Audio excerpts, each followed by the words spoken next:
We've all been there. You're working on a brake line on your car. Maybe you got to change the caliper. And you're able to take a wrench and you're able to get the nut loose, but it's not really loose. It's tight to the point where you know you're not going to be able to get those threads started again when you go to put it back on the new caliper.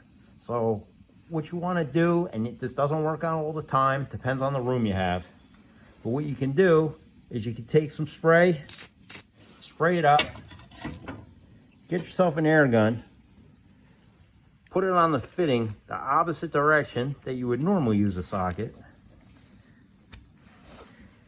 and hopefully you'll hear the RPMs come up when this thing loosens up. Not sure if you're going to hear that in the video or not. Well, not only do we get it, but now it spins free.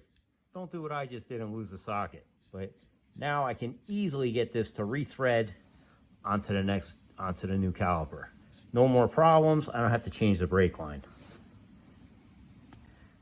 I'm just going to show you another one. This one is completely seized. Now, the brake line was already broken on the other end, so that's why I ended up having to swap it out anyway. But just to show you that had the line been intact and we were able to get it off, we would probably, as long as we had access underneath the trailer and I could get the gun on it, could probably still get it to work again. So again, put a little bit of spray on it, get your air gun, put it on the opposite, and then listen for the RPM change. And